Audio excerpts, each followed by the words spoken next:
Well, hi everybody, Ezra Levant here. It's June 5th. It's our daily noon hour live stream, Super Chat, and it's nice to be with you today. We had a very eventful week. Our newest reporter, Anna Slatz, was covering the riots and protests in the United States, did a great job in Washington, D.C., did a great job in New York City until she was swept up by police in a melee, in a fracas, and unceremoniously dumped in jail despite hollering, "Media are exempt. Media are exempt," which indeed they are. I understand that both Governor Cuomo and Bill de Blasio, the mayor, put out statements about journalists not being arrestable under the curfew. Can you grab those tweets? I responded to the governor yesterday morning, and I think de Blasio put something out either last night or today. I want to show their words, their hollow words about not arresting journalists. But of course, Anna was arrested and detained for 36 hours before she was released. She was arrested wrongly to begin with. And the alleged offenses for which she was charged is basically, it's like a ticket. It's like a parking ticket, really. She was not charged with anything serious, like she wasn't looting, she wasn't smashing, she was just filming the protests that actually at that point were turning into riots. Here's the mayor, Bill de Blasio. He said this late last night, if I'm looking at the timestamp there right. Just got off the phone with New York Police Department Shea, I'm guessing that's the chief, after seeing the troubling video of a delivery worker arrested by police while doing his job. This is not acceptable and must stop. Food delivery is essential work and is exempted from the curfew. Same goes for journalists covering protests and out doing their jobs. They are essential workers too. We will protect their rights. The public depends on the information they provide. We'll get NYPD to fix this immediately.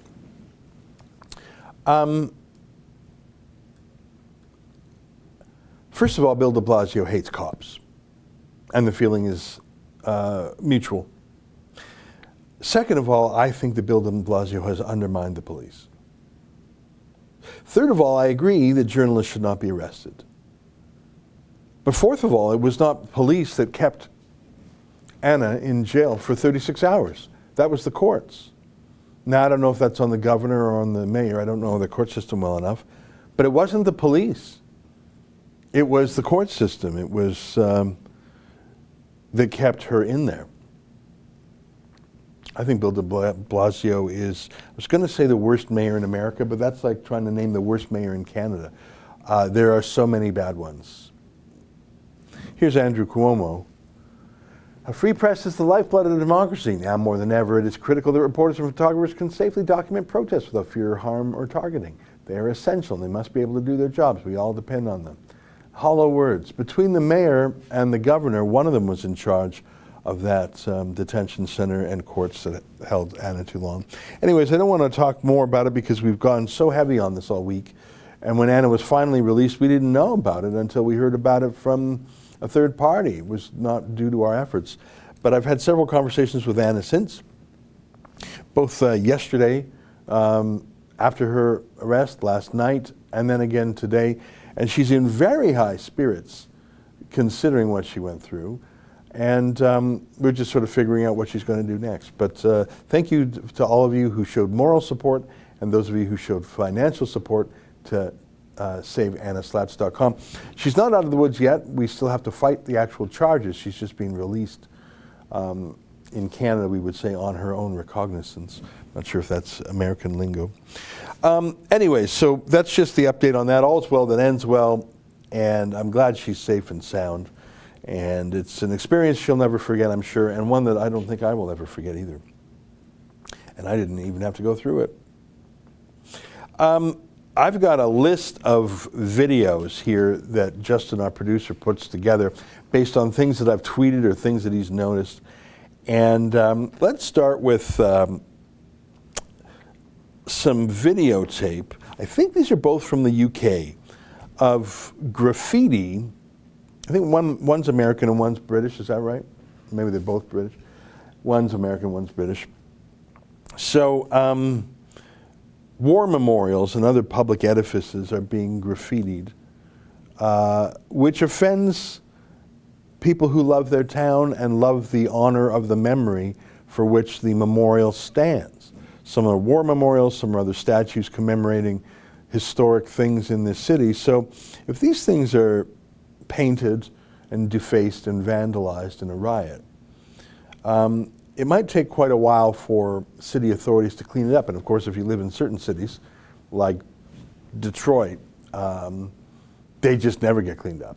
So some good Samaritans, patriots, people who love their town, thought they'd clean up the war memorials. And by the way, you can support peaceful, lawful protests in support of anything and also be against vandalism. In fact, the nature of protest in the ideal sense is that you're trying to persuade your fellow man to make a democratic change. You're not trying to be violent or violate things. So in fact, if you believe in democratic protest and our democratic system, you should be against either violence to persons or violence to property. So I want to show you some videos of normal people cleaning up vandalism in a public square. That's wonderful. But in both cases, they were screeched at and hounded and insulted. Let's start with the British one first, if you have that, Justin. Let's take a look. Couldn't even wait a day, not one day, because of their precious memorial. Excuse me, when I saw you earlier, you picked up a sign. You all picked up signs and put them in bin bags. How is that random? Why did you put them up? I don't understand. So, spray painting.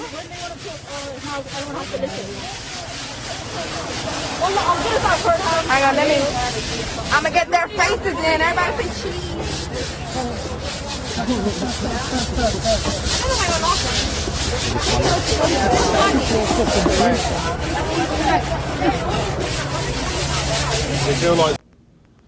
I couldn't see what that word was. Did it say ACAB or something? I don't know what that word was, but it was a defacement. I don't know where that was. It looked like London.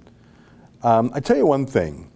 If I were there, I would reach into my pocket and buy every one of those young people lunch. I would say, guys and gals, thank you for loving your city and its history. And I don't even know what that memorial was for. I don't care. As you can see, it's a beautiful street that looked like London to me. I don't know every beautiful street in the UK. But that scold, you won't even let it be up for a day. She was scolding them for cleaning up graffiti, violating their own city, scolding them for that. And I noticed she took her face mask off. She looks like a Karen who scolds people for having their face masks off until she herself wants to shout at someone. Justin tells me the street lingo, ACAB, all cops are bastards. Yeah, imagine having that scrawl on your city's edifice. Not all cops are bastards.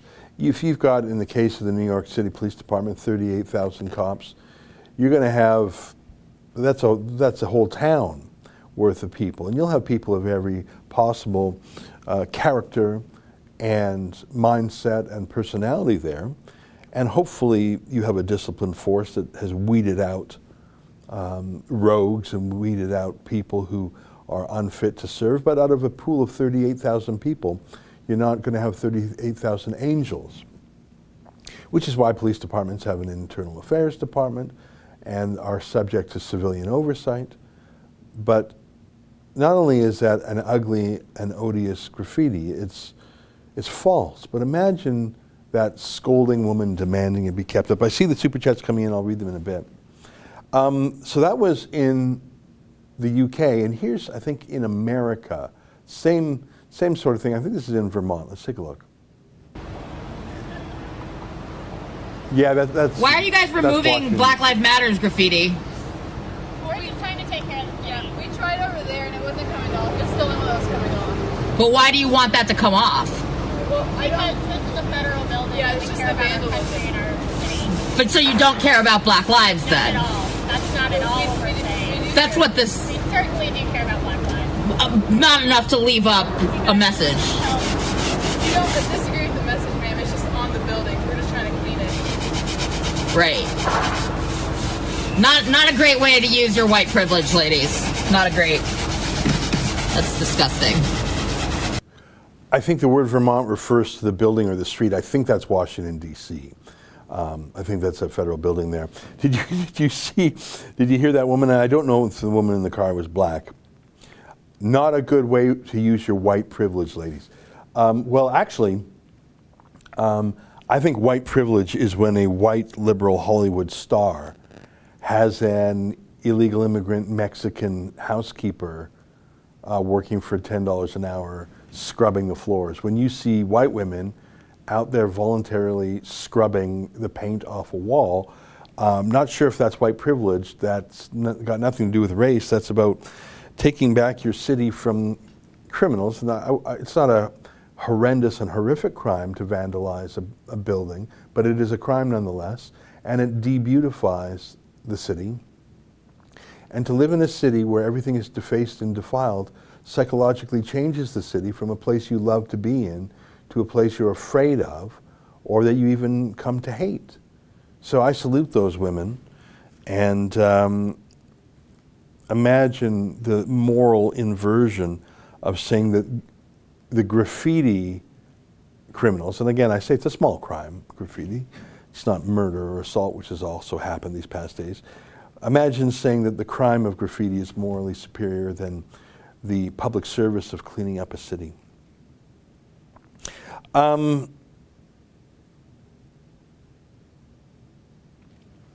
If you think, let's read some super chats and then I'm going to go to a TikTok. I have deleted TikTok from my app, from my phone, because I just don't need that spyware, malware on there. But some TikToks are so viral, they leap like the coronavirus from bats to people. They leap from TikTok to Twitter. And I saw this one about a witch. I'll get back to that in a minute, but let's read some super chats. Proud Boys Calgary, $2. David Dorn. He was the black police captain, if I'm not mistaken, retired, if I'm not mistaken, who was murdered by rioters. You're exactly right. The Chinese party must be destroyed. Thank you. That's the Latin there. SA, $20. Do you have any info about the protest plan for this weekend in Toronto? Black Lives Matter Toronto tweeted they have no involvement. Something is not right. I'm trying to wrap my head around this. Anna Slatz, her thesis is that you have some legitimate protesters who want to be peaceful. You can agree or disagree with them. I don't think that Black Lives Matter is a Canadian project. We don't have the legacy of slavery. In fact, we were the destination for runaway slaves on the Underground Railroad, as it was called. We were part of the British Empire when it outlawed slavery and then put the Royal Navy towards stopping the slave ships. We didn't have the legacy of the Civil War. We didn't have the legacy of Jim Crow laws. I'm not saying things were always perfect for minorities in Canada. There is no perfect place in the world. There's no perfect people. We're all sinners, not saints. But this was pretty much the best place. Yeah, growing up in my neighborhood in Calgary, Alberta, on the prairies, you know, there were black cowboys and ranchers who came up from America to be free. In fact, the local school in my neighborhood in Calgary was called John Ware School. It's named after a black cowboy, 100 plus years ago. To your point, is there something going on this week? So Anna Slatz says that you've got some peaceful protesters who want to make points about justice and police and minority rights, but then you have the opportunists who say, there's going to be a protest. Let's be the muscle behind it. You're going to have people of goodwill protesting, but let's go and smash things. Let's go and foment a riot. And by the way, this is not particularly new. It's more organized now, and it's more focused on looting, smashing, burning, arson. But during the 70s and 80s, there were massive disarmament rallies across the West peace rallies, but they were really disarmament rallies. They just came right out and said, we have to unilaterally disarm. Just like there's some call to defund the police now. Disarm the police, defund the police. While the bad guys are not disarming or defunding, it was sort of the same 30, 40 years ago. We will disarm, but the Soviet Union won't. So you had a lot of people who were scared of nuclear war, scared of MAD, mutually assured destruction, as it was called, just scared. And the media obviously whipped that up, and there were films. I remember as a kid watching The Day After, which was a horrific imagination of what it looked like the day after a nuclear war in America. Yeah, so people were afraid, and there were people of good faith who marched to unilaterally disarm. But organizing and providing the backbone and the muscle for all that were Soviet agents, and that is not a conspiracy theory. That, of course, is all confirmed after the fall of the Berlin Wall. Just like the coal mine strikes in the United Kingdom were supported by the KGB, a fact that only came out after the Cold War, because you can deeply damage the United Kingdom by having massive strikes. You can deeply damage the West by having an anti-military unilateral disarmament movement. Same thing is going on now. The lines are more blurred because students have become more radical, activists have become more radical, and the media has become more radical. But I do believe there's a demarcation, a division between peaceful, if wrong-headed, protesters and violent, malicious rioters. I think so. That's Anna Slatz's thesis. Although she's a leftist herself, her compilation page for all her videos has been stopantifa.com. Stopantifa.com, which I think is the message. Kane and Mark, good hire with Anna. I wish you were my boss. My good boss was laid off with WestJet. Well, I'm very sorry you were laid off with WestJet. And I fly WestJet sometimes. I fly Air Canada sometimes. I've enjoyed flying WestJet to London, England from Toronto. I enjoy arriving in Gatwick. I really like WestJet, and I like how comfy it is. Even the regular seats, there's a lot to like about WestJet. I fly Air Canada more because of the connections. But the trouble with both of those airlines is that the capacity of travelers, the number of travelers, is so diminished that you just can't, there's no company in the world that would have enough money to keep a staff on when the number of travelers has fallen by 90%. I went to the airport the other day. In the end, I turned around because the quarantine issue was just too, but it was a ghost town. I was about to board a plane with 2 other people when we brought Yankee into Toronto. I think it was this week. He was the only person on his plane from Montreal. Flying Montreal, Toronto, Canada's 2 biggest cities. There's a lot of air travel between those 2 cities. There was 1 person on the plane. In fact, he recorded the video of them landing. "Welcome to Toronto, Mr. Pollock," they said. Because he was the only, it was a private jet, which sounds hilarious and sounds really fun, but it's deeply, deeply sad because that's not sustainable. Obviously, they lost money on that flight. And I think Yankee told me that some of the flight attendants said they were going to be laid off. So my heart goes out to you. I think some of that shutdown is people just panicking and being afraid, but most of it is the government ordering quarantines and travel bans and restrictions. And what's so crazy is we didn't stop the flights from China. In fact, they continue to this day.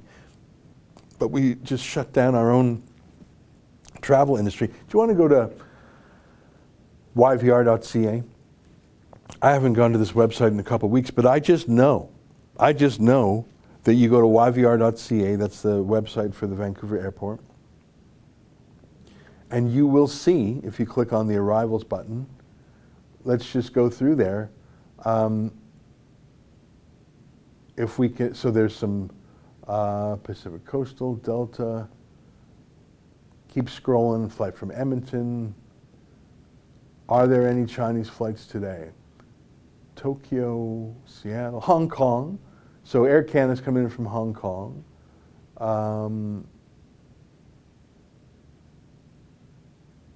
Cathay Pacific from Hong Kong. Okay, so I don't see a flight from Hainan. I see 2 flights from Hong Kong. One's Cathay Pacific, one's Air Canada. Can you click either back? Is there a way you can go the day before or the day after on arriving flights? And is there a button that says today or tomorrow? Do you see the today or tomorrow button? So they don't, okay. So only 2 flights from China today, and they're both from Hong Kong. And frankly, I trust Hong Kong's virus security more than I trust mainland China. My point is that the flights from China never stopped. It breaks my heart that the Canadian air industry has been just devastated. Sorry I went on so long about that. Oh, so I hear in my ear that Pearson Airport, Shanghai, China on China Eastern Airlines. Yeah, so this is the Pearson Airport.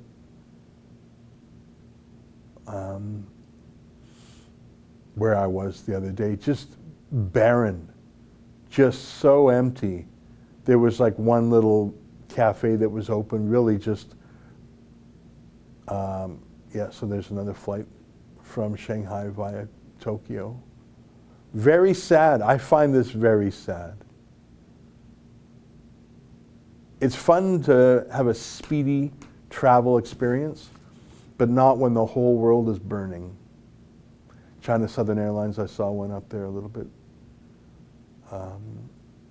Yeah, Guangzhou, China, China Southern and Xiamen Air. So looks like the flights are coming more to Toronto these days than to Vancouver. Okay, sorry I went on a bit of a tangent there, but you made me sad because I love our travel airlines, our travel industry, and I've come to find the best in both WestJet and Air Canada, even though people like to gripe about airplanes. Folks, if you don't like flying on WestJet or Air Canada, you like to grumble, fair enough. I suppose grumbling is part of the travel experience, the travel mindset. But if you want to fall in love with Air Canada and WestJet, just fly on any American airline, United, Delta, American, whatever, and you will realize how most Americans fly compared to Canadians, and you will never again criticize Air Canada or WestJet. Both have their flaws, absolutely, and I know more than most. I'm a million miler on Air Canada, but you fly on it just and you fly through their hub and spoke system. Like in Canada, you go basically from anywhere to anywhere. I mean, if you're in a if you're in a smaller center from like Halifax or Saskatoon, you're not going to be able to fly directly to everywhere else in the country. It's true. But it's pretty good. In the States, forget about it. You're going to be hopping and skipping hub and spoke around America, and just, you go to Chicago O'Hare Airport, get ready for the worst day of your life. So if you like criticizing Canadian Airlines, realize what a luxury that is by going to an American airline just for a day. And by the way, give yourself 2 days. Some quick super chats. Keith McIntosh, 200 pesos in Baltimore after Freddie Gray. Homicide rate rose 50%, or about 650 additional deaths over an average since 2015. As police retreat from proactive policing, my guess is this event will ironically cost thousands of black lives. I think you are exactly right. There are calls to defund policing. Some of those are made by radicals. Some of those are made, I saw one was made by a Obama staffer, or a Clinton staffer, I forget which, a Democrat activist, who surely lives in a private community and may even have a firearm himself. So when you say defund police, you're leaving people to the mercy of the mob. And that's exactly what happened in that first wave of Black Lives Matter riots. The police realized they had no support from the community, either the politicians, the media, or the local activists. So they said, all right, you got a 911 call in a very bad part of town. Good luck with it. We're certainly not going to risk our lives. And if we do one false move that you catch on camera, we're going to have another riot on our hands. So why don't you guys just softly die?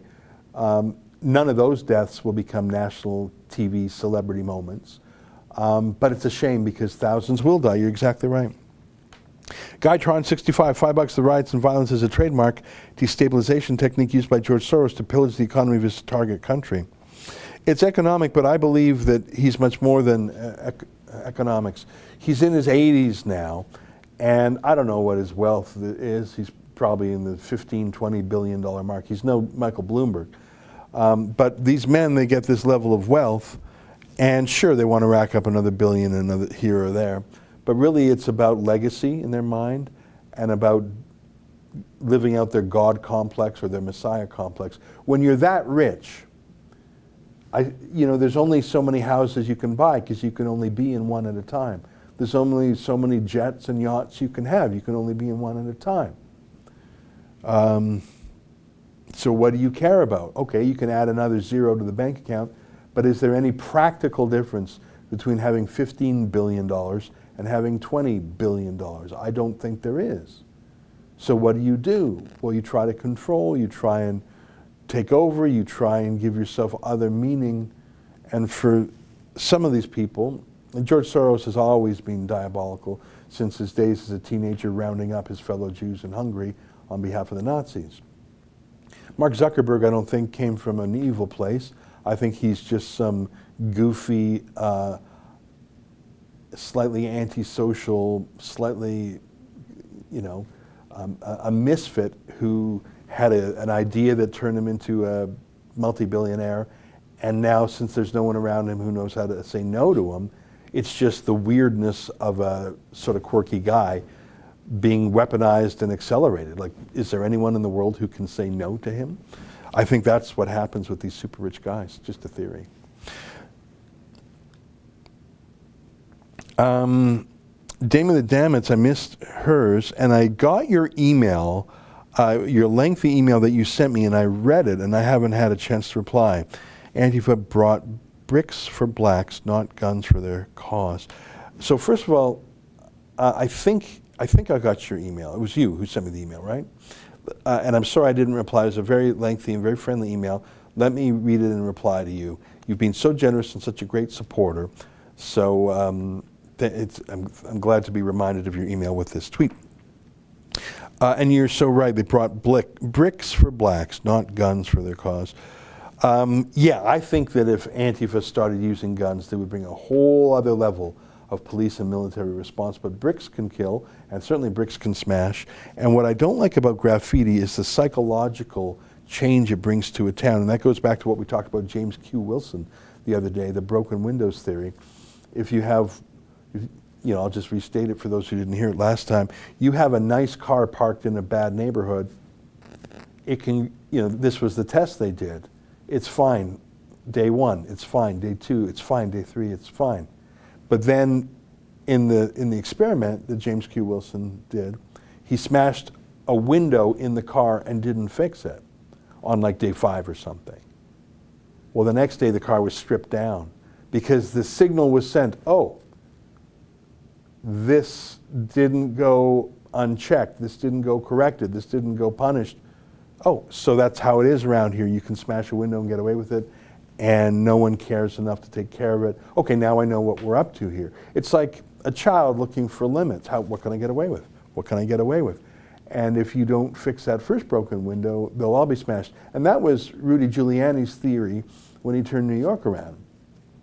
He said, we're going to start ticketing for jaywalking. We're going to start ticketing for people who jump the subway turnstiles without paying. For spitting, I guess. I don't know if that was enforced. And we're going to go after the small stuff to send a message that the city's safe and you can't do that. And by the way, they probably picked up a lot of bad guys that same way too. So what you're seeing is the broken windows theory writ large. And all those people mopping up their city statues are saying, no, no, no. We know how they might not know it as the broken windows theory, but they know that they have to reclaim their city streets. Whose streets? Our streets.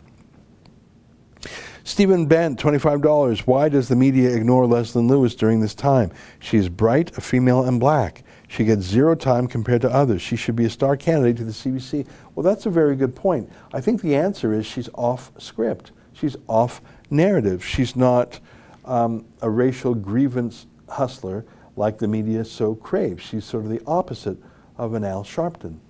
And I've got a monologue tonight. I hope you tune in. I spent a fair bit of time working on it. I look at the fact that all the big newspapers in Canada now have a racism writer. And that's all they do. They write about racism, and they just find it whether it exists or not. But there's something sort of funny about it.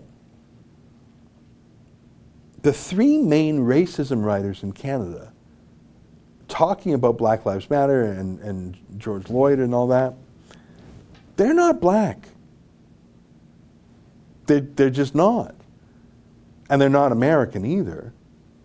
There are some black activists in Canada who I think are trying to bring an American racial division to Canada. It doesn't really fit. Like I said, we don't have that history or legacy. There's not a lingering division in this country, even hanging over from the Civil War 150 years later. It's just because we didn't have that Civil War. We didn't have Jim Crow. We just didn't have that. So attempts to colonize Canada with this American narrative haven't really worked other than in the media. I'm not saying there's no black issues or black grievances, but we just don't have the American story. We may have our own Canadian story, but don't try and graft on an American narrative here. But what makes me raise an eyebrow is that the activists that our media has deployed, the Toronto Star, the Globe and Mail, the Post media, and I don't want to give away my thesis for tonight, but let me tease you with this. They're all new Canadians who happen to be from India or Sri Lanka. So they're not black. And I don't know if you know this. Can you just Google this? Wikipedia is probably the easiest. Search Wikipedia for household income by race. Oh boy, that's tricky, right? Well, the U.S. Census Bureau collects that. Canada's does too, but not with the same specificity. The U.S. Census is incredible, the amount of information there. You know who has the highest income in America? And it's very similar in Canada. I would have guessed the Jews. Am I allowed to say that? It's not. It's Indian Americans, and I don't mean Aboriginal. Yeah, can you pump up yeah. So by ancestry, by far, and I'm talking a massive, massive gap. If you are an Indian American, you're making triple, quadruple the average household income. Australians do fine, South Africans, Taiwan, very, very successful group, Filipinos, Austrians, Brits, Singapore, Persians, absolutely, Russians, Japanese only 77, they're still above average, Bulgarian, Lithuanian, Israelis, that's not really code for Jews, but it sort of is. Lebanese, Chinese, Sri Lankan, that's another way of saying Tamil, again, above average. You got to, I think, yeah, you got to scroll way down there. Now, there's some groups that don't do as well. Haitian Americans don't do as well. Somalis, the actual low, Dominicans, Somalis and Dominicans. Look at that, the average Somali American household income, $18,756. And this is census data. I think it's from 2015 or 16, going from memory. So look at that, your average Somali American makes $18,756. Dominicans, Mexicans, Puerto Ricans, Ethiopians, Afghans, very low, very, very low.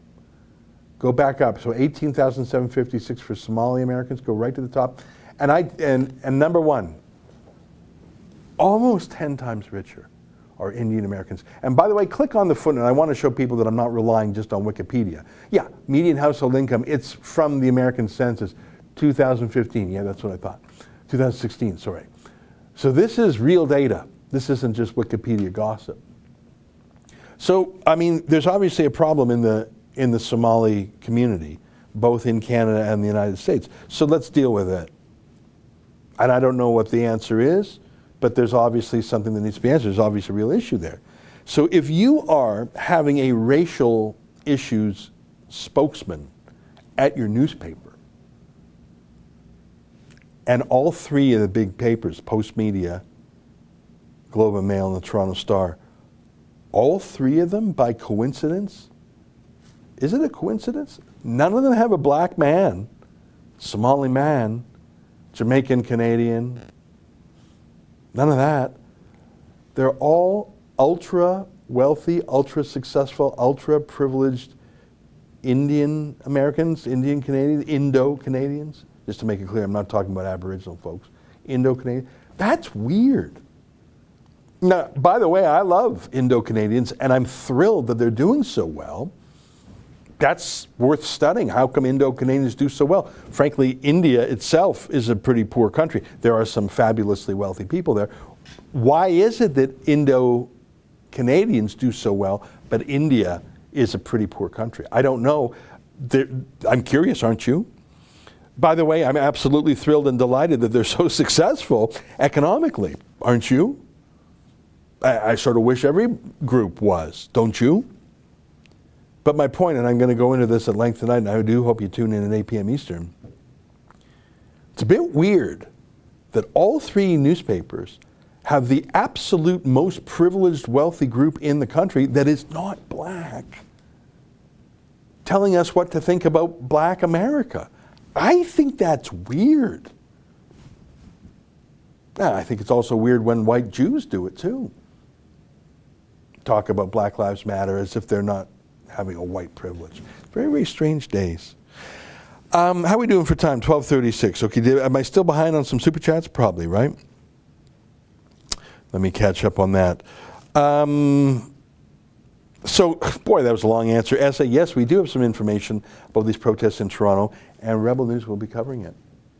I don't want to give away any more than that, but we've got big plans. Kane and Mark, $5. Good hire with Anna. I wish you. Oh, you are. I already read that. Forgive me.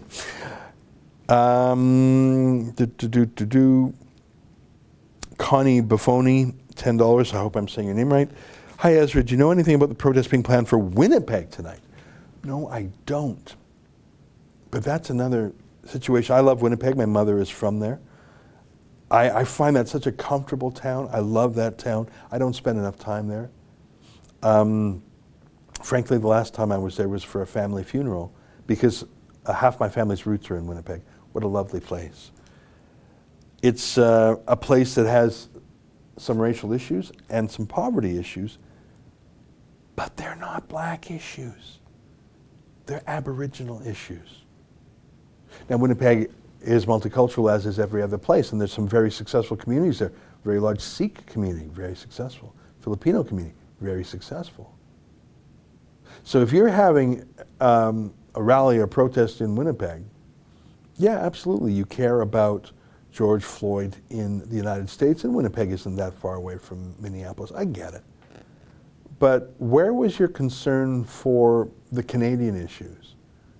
Do we really need to outsource our moral virtue signaling to an American that none of us knew or had any knowledge of or any dealings with? Is that the way we deal with racial issues and poverty issues and policing issues, is by emoting about a foreign incident that we know nothing about and have no connection to, rather than dealing with the issues in Winnipeg? There are issues in Winnipeg. I've got opinions on those too long to elucidate in this live stream. But it seems a bit pitiful to me that these organized protests are for an American incident, not a Canadian one. In fact, speaking of which, I want to show you, I don't know if you recall the other day Justin Trudeau was asked about this matter, and he had a 21-second pause before answering. Like he just sort of looked stunned. And I ascribe some of that to marijuana use. But maybe he was just saying, I want to say some really mean things about Trump, but I better not do that because I don't want a diplomatic incident. Maybe he was trying to remember some lines that he had memorized earlier in the day but had forgotten. I don't know why it took him 21 seconds to say something just typically forgettable and banal, but that didn't go unnoticed in the States. And Al Sharpton, who's a bit of a huckster and a hustler himself, look at this. He was asked a question by a Canadian reporter, and his answer, Al Sharpton, he's quick. Look at this. It's a new day. The time has met the moment of change in America, and I'm going to express that in my eulogy. And since you're from Canada, I won't have a 21-second gap before I say what I have to say. Boom, mic drop. So he had some comment. Again, you can agree with it or disagree with it. But his point is, I didn't need 21 seconds to tell you the right thing. Justin Trudeau he's not even a serious man, is he? And when guys like Al Sharpton mock him, you know that I think that blackface thing really took Justin Trudeau off his high horse in so many different arenas. I mean, he can still control what the minorities in his caucus and cabinet say because he has power over them. And if they get out of line, he'll fire the minorities like he did with Jody Wilson-Raybould. But I think Justin Trudeau has been stunned and defenestrated in a way by this whole thing. I think that's when he lost his mojo. I think it's when he stopped having fun because he lost the aura of being a good guy. Elia Araujo, hope I'm saying that right. Do you think looters will strike Toronto tonight? You know, there was a big protest last week, and it was peaceful. And I think Torontonians in general are peaceful. It just still is that way. But, as we've discussed earlier, there's normal Torontonians who want to express themselves politically, and frankly, who are sick of being cooped up for 2 months. And then there's professional Antifa thugs. We have them in Toronto. I think Montreal might actually be worse than Toronto. Toronto, Ottawa, Montreal, Antifa cities. And by the way, the border has probably slowed it down, but in the past, Antifa absolutely bust in thugs from the United States too. So I'm going to say I don't actually think there will be widespread violence. There may be one incident, but I think it'll be stopped very quickly. Maybe I'm being naive, but I don't think you're going to see what you've seen in American cities in Canada. There just isn't the underlying grievance. There isn't the moral permission from the neighborhoods. It's just too obvious an attempt to copycat the United States. I think minorities in Canada, in fact, we've proved this through polling before, maybe we'll do that again, just don't feel like there's this grave injustice. If you've got to hire some very nice ladies from India to whip up the black community in a rage, maybe it doesn't really exist. I say again, there are black issues. And by the way, there's a black police chief in Toronto too. There's always issues in a multiracial, multicultural city. But I don't think you're going to see looting. Now, maybe I'll be eating my words on Monday. Andy, £2. Update on Tommy Robinson. I haven't talked to the lad in a couple weeks, so I don't have any news from him. I know he was doing some stuff on VK, which is the Russian Facebook, and he had some announcement. I didn't have time to see it. The last few days I've just been absorbed by the Anna detention matter. Okay, let's check the clock. It's 12:42.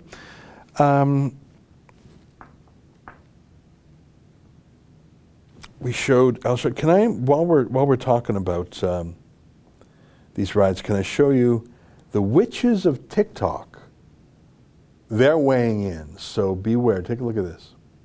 A lot of you guys have been asking me if witches are going to hex the police, if we're going to hex the government, if we're going to hex the cops who killed George Floyd. Your answer is, we're already doing it. We're already working behind the scenes. We're already doing protection spells, curses, hexes. We are already... All right, then. Maybe it's working, because things are bad out there. That seems... Can you play that again? Can you play that again? You guys have been asking me if witches are going to hex the police, if we're going to hex the government, if we're going to hex the cops who killed George Floyd. Your answer is, we're already doing it. We're already working behind the scenes. We're already doing protection spells, curses, hexes. We are already... She seems like a nice girl. How old do you think she is? Like 22? Maybe, not even, probably. Looks like she, maybe 19, Justin says. Yeah, you're right. I mean, she dresses like a kid. She's not tattooed up, pierced up, crazy hair, crazy dress. Like she looks like a normal teen who's not gone rogue, not gone Antifa, not gone hate the world. Looks like a lovely, lovely young lady. So I'm trying to figure out, is this whole witch thing just like a fun gimmick or fun talking point or fun hobby, fun way to the attention of guys. I don't know, but normally witches, like when I hear that someone's a Satanist, I think, okay, you're just like an emo, you're just way too brooding, and you're trying to be cool, and you're looking for meaning in your life, and you found it with this anti-meaning, and it's just weird, and just snap out of it, dude. And like whenever I hear someone's a Satanist, I just think, first of all, no, you're not. You're just like a loser and weird, and you're taking the goth emo thing too far. And there's probably some personal trauma. There's probably some abuse issues in the past that you're acting out, and you're rejecting the world, and you're deliberately making yourself ugly. I don't see any of those indicia here. So I think it's just like a fun thing. I think it's also partly an entire generation that's read one book, Harry Potter. I think that's really what this is. I don't think she's a real witch. What do you think? Maybe she can cast some sort of spell on Joe Biden to remove like this, to clarify his mind. Because I think Joe Biden is under some sort of hex or spell. I want to show you a clip that I saw this morning, and if anyone has in their family had an elderly relative that's slowly losing their memory, slowly losing their cognition, you just see a lot of moments, and they tell you something that they just told you, like, I'm 48 and I do this, okay? They tell you something twice or three times, they sort of forget things. They write a lot of things down to remind themselves. I guess I should start doing that more. Here is Joe Biden, the man the Democrats want to lead the country and the free world, the most stressful job in the world, the most important files, and you get something wrong, devastation could follow. He can't make it through a 1-minute conference call without his notes, and he reads the same line verbatim 3 times in a row. Did he forget that he just did that? This is every day, every single day. There's another, like I could take up a whole show showing you, like Joe Biden's just sitting in his house talking into a video camera like I am, and he's got so many notes, and he has an earpiece. And my earpiece is, I say things to Justin. Justin says, Ezra, there's a new super chat, or Ezra, we've got 2 minutes to go, or Ezra, I'll find that video. Like that's what I hear here. Like there's not a lot I hear in this. As you can tell, I'm just sort of rambling. Joe Biden has one of these, and I think it's some poor staffer who's trying to tell him what to say because he can't say it. All right, enough preamble. Look at this video. The act of protesting should never be allowed to overshadow the reason for the protest. The act of protesting should never be allowed to overshadow the reason for the protest in the first place.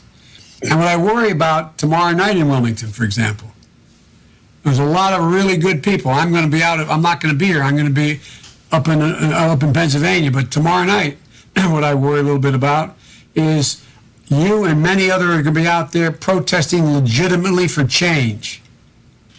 But we can't allow the protesting to overshadow the purpose of the protest. I suppose there's nothing deeply wrong with just saying the same thing 3 times. Maybe that's not as bad as I thought, but I think his mind is sort of like if you drop a coin in a well and you're waiting for the splash and you don't hear it. It's just empty all the way down. Where's the splash? Let me throw another rock in a well. I didn't hear it. Is there any echo? I just, look, if Joe Biden wins the presidency, I think he will be a president in name only. Joel Pollack used the word regent, regency. In the past, there have been kings and queens who were elevated to that position when they were children of tender years, or in some cases, they remained the king when they were mentally incapacitated, mad, ill. So they remained the royalty in title, but there was like a council of people or one key courtier who ran things. I believe it will be that way with Joe Biden. He'll go out there with something in his ear and he'll say the same thing 3 times to some very low standards. Like there was Don Cheadle, the actor, and there's some other guy who were just sort of, what are you trying to say, Joe? We're here. We're ready for you to say something, and we're paying close attention, and we're trying not to look too cringeworthy. Like, so Joe will go out and do that, but the decisions will be made by someone else. I find that scary not to know who the someone else would be. Keith McIntosh, 50 pesos. Why not call Antifa by their original name, Black Bloc? By definition, we're all anti-fascist. Antifa doesn't represent what they are. Now, I'm not an expert in this subject, but I think that Black Bloc refers to a tactic or a style. A block of people all dressed in black, head to toe, nondescript, cover up any tattoos or other identifying marks, make yourself undistinguishable from others to make it hard for police to identify you, but also to destroy your individuality to assist the psychology of the mob. So if you show up and there's 100 people dressed like the Blue Man Group, you know, but with their faces completely covered, then you have the false courage that comes from being part of a mob, and then it's easier to loot, easier to smash, easier to punch someone in the face if you think that your identity will be hidden. So I think Black Bloc is a tactic and a style. I think Antifa is the name. Obviously, the name is deeply misleading, which is the style as well, the DPRK, the Democratic People's Republic of Korea.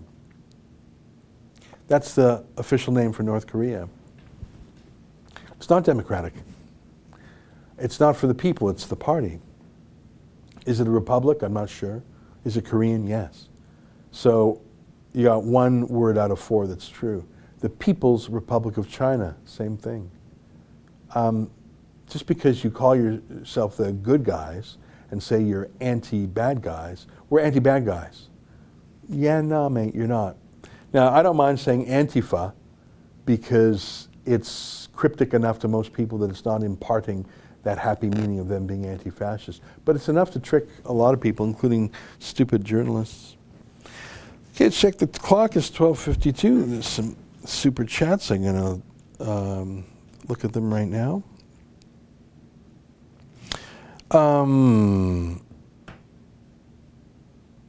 Let me just get these right here.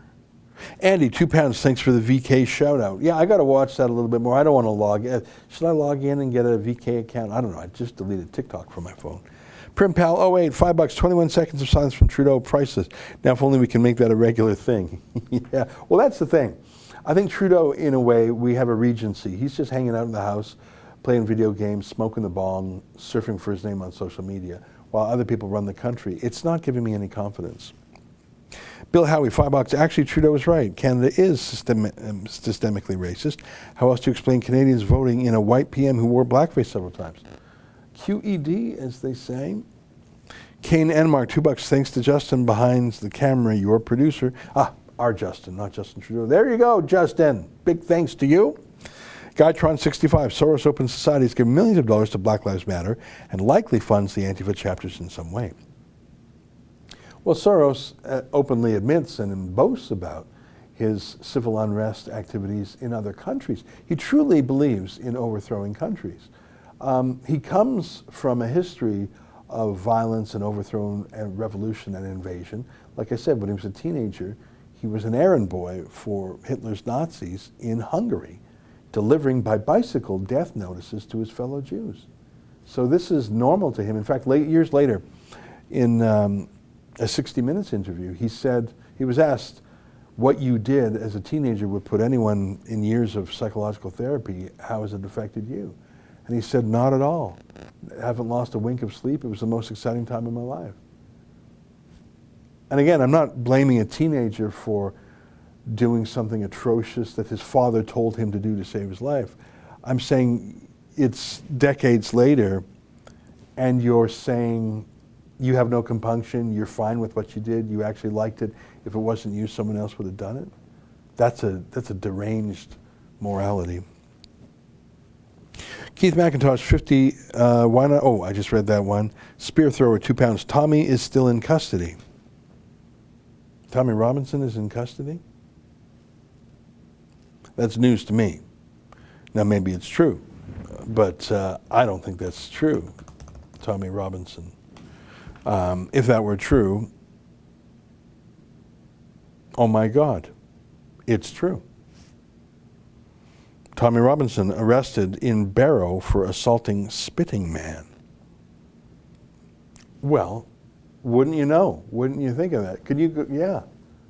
Isn't that incredible? I didn't know that. Look at how out of the loop I am. Well, that's shocking to me.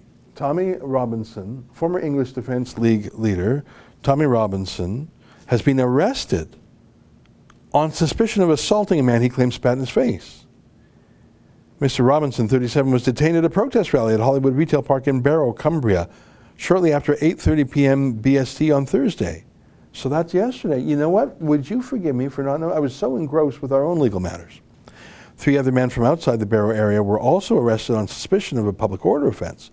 The rally was about an investigation into allegations of sexual grooming. Cumbria police said a 1-year investigation had failed to find evidence of a grooming gang. Mr. Robinson, whose real name is Stephen Yaxley Lennon, is also being questioned on suspicion of a public order offense, along with a 43-year-old man from the West Midlands area, a 47-year-old man, blah, blah, blah, all of whom are in police custody. In a video filmed by Mr. Robinson and shared online, he said he was speaking to people at the shopping park when a man spat in his face. The video shows Mr. Robinson telling police he acted in self-defense.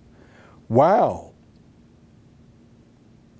Well, I'm sort of embarrassed that I didn't have the news on that. But I'm grateful to you for bringing that news to my attention. As you know, I've thought about and done little else but focus on liberating our own journalists from police custody, while on the other side of the Atlantic it's happening as well. I have seen with my own eyes that when Tommy is out in public, he elicits a reaction of love or hate. I think I told you, when I first started to go to the UK, Tommy would drive down from Bedfordshire to pick me up at Heathrow, and he would come right in where all the taxis are, the black cabs, and he would get out of his car to greet me, and all the taxis would say, "Oi, Tommy, hey, mate!" Like just boom, boom, boom, boom, boom. All the taxis would recognize him. And occasionally you'd see that, I mean, I would drive around with him in the country, and he would, even people passing by on the car, they would go, "Is that Tommy?" and go right on. But there were also the opposite. There's also people who would say, "Oi, there's Tommy Robinson. Let's stitch him up." And go in looking for a fight, to be the hero with their friends, and their friend would record it. Absolutely. We've seen it before. It happened in Portugal. So, was he spat at? I absolutely find that plausible. Absolutely.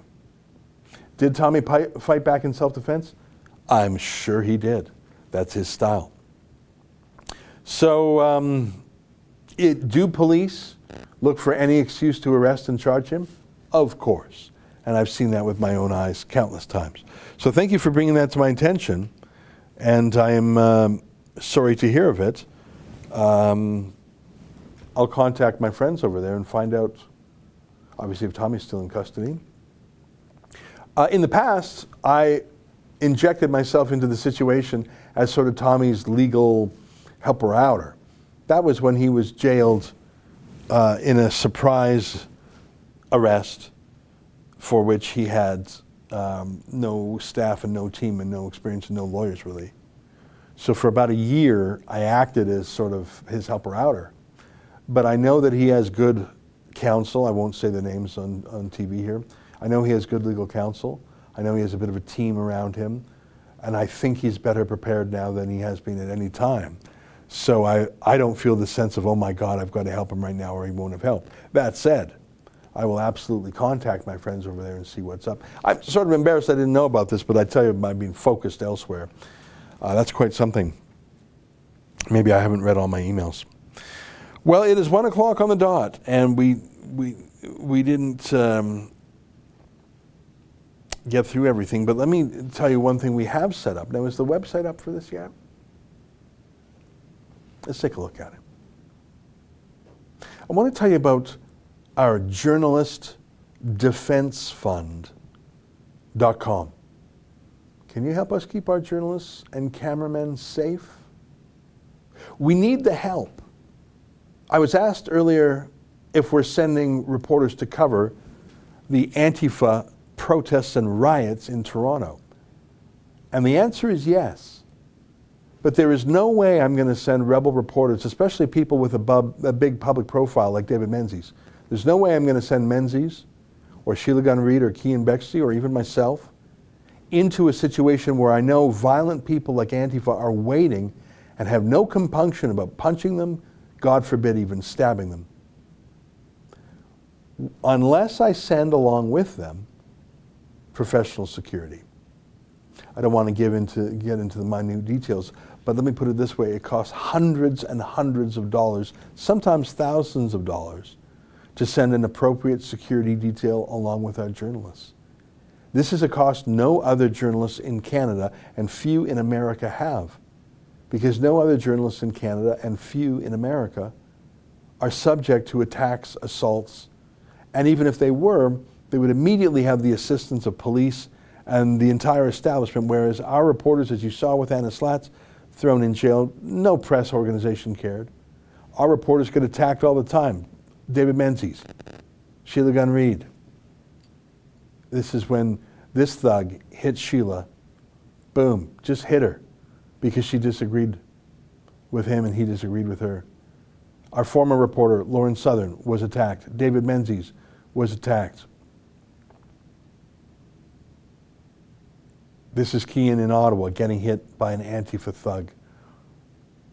There's just no way I'm going to let this happen without providing journalists with our security. So if you believe in supporting, this is David being hit by that thug, Jonathan Yaniv, and his crazy mom, hit over the head with a cane. Do you see what I mean? There's David, and there's the crazy Yaniv. I guess he doesn't need his mobility scooter. Hitting with, look at that.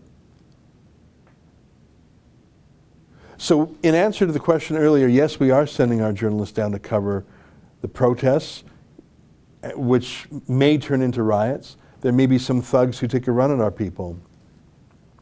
Not without our security being there.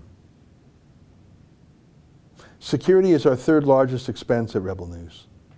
Number one is the journalists themselves. Number two is the legal support for our journalists. And number three is security. No other media company in Canada needs to spend as much on security for their staff as we do, because attacking Rebel journalists has been normalized. Do you want David Menzies, and we have a new reporter, Andrew Chapados, and we have cameramen, and we have, do you want them to have protection? I do. I don't want them hit. And I also don't want the world to think you can hit us. That's why we sue people who hit us. But I also want to stop it from happening. That's why we have Journalist Defense Fund. Journalistdefensefund.com. I don't want to tell you how much money I'm spending over the next 48 hours in security, but it is mid-4 figures. Can you help me out? If so, please do go to journalistdefensefund.com. All right, it's 1:04. We like to end with a dog video. Do we have a dog video today, Justin? Yes, we do. I have not seen this dog video. Justin has several new titles around here. One of them is Dog Video Curator. I find that the dog videos make me feel slightly better. So let me say goodbye now, and let's have a few seconds of smiling with a dog video.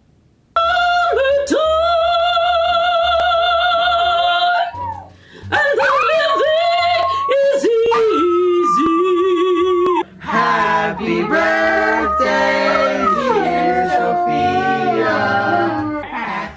birthday to you. Happy birthday, dear Tracy. Happy birthday to you. That was a good one.